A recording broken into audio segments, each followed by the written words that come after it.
સહ્યાદ્રીના એ શિખરો ઉપર સાવજ દ્વારા પાડવામાં આવેલી સ્વરાજની દહાડ જે આજે પણ ભારતના સંરક્ષણ, શિક્ષણ અને સંસ્કૃતિની અંદર સંભળાય છે અને જીવંત છે એવા છત્રપતિ શિવાજી મહારાજની આજે જન્મ જયંતિ છે, ત્યારે એમની સાથે જોડાયેલ જે છેલ્લા અમુક મહિનાઓની અંદર કરંટ અફેર્સ આવેલું છે એ આપણે જાણીએ. તો જુલાઈ 2025માં ભારતની 44મી યુનેસ્કો વર્લ્ડ હેરિટેજ સાઇટ જાહેર થઈ, જે મરાઠા લેન્ડસ્કેપના 12 કિલ્લાઓ હતા, જેમાં 11 મહારાષ્ટ્રમાં અને 1 તમિલનાડુમાં આવેલા છે. રાયગઢ કિલ્લો જે છત્રપતિ શિવાજી મહારાજની રાજધાની હતી, રાજગઢ કે જે મરાઠાઓની રાજધાની હતી, શિવનેરી જ્યાં છત્રપતિ શિવાજી મહારાજનો જન્મ થયો હતો, સાલહેરી કે જે મહારાષ્ટ્રનો સૌથી ઊંચો કિલ્લો છે અને લોહગઢી જે લોનાવાલા પાસે આવેલો છે, પ્રતાપગઢ કે જ્યાં અફઝલ ખાનનું વાઘ નખ વડે છે એ મૃત્યુ થયું હતું, અને ખંડેરી કે જે કોંકણના દરિયા કિનારા પાસે આવેલો છે.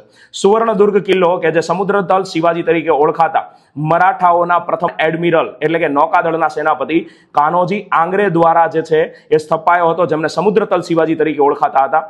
પનાલા કિલ્લો જે સૌથી લાંબો વસવાટ ધરાવતો કિલ્લો, વિજયદુર્ગ પૂર્વનું જિબ્રાલ્ટર ગણાતો સૌથી મજબૂત દરિયાઈ કિલ્લો, સિંધુદુર્ગ જે દરિયાઈ ટાપુ કિલ્લો, અને જિંજી કિલ્લો જે તમિલનાડુ દક્ષિણ ભારતનો સૌથી શક્તિશાળી કિલ્લો છે એ જાહેર કરવામાં આવ્યા હતા. બાદમાં 2025ની અંદર ભારતીય આર્મીના 7 કમાન્ડ છે, એમાંનું એક કલકત્તામાં આવેલું પૂર્વીય કમાન્ડ કે જેનું નામ ફોર્ટ વિલિયમ હતું, ઇંગ્લેન્ડના રાજા વિલિયમ ઉપરથી એનું નામ બદલીને વિજયદુર્ગ કરવામાં આવેલું છે, જે આ કિલ્લાનું એક નામ છે.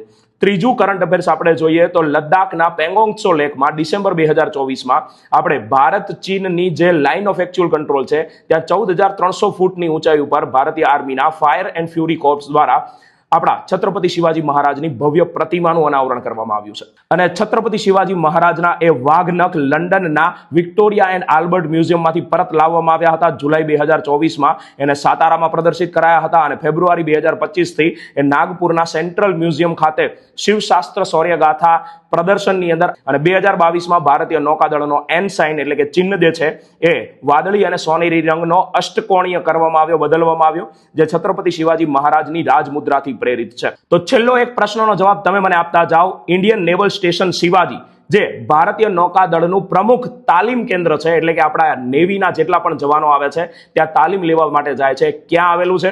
અને આવી રસપ્રદ માહિતી માટે રોજ સવારે 7 વાગે ડેલી કરંટ અફેર્સ જે જ્ઞાન લાઈવ ઉપર આપણી સવારની પ્રથમ જ્ઞાનની ચુસ્કીનો સેશન છે, એમાં લાઈવ 7 વાગે મારી સાથે જોડાઈ શકો છો. જય હિન્દ, જય ભારત.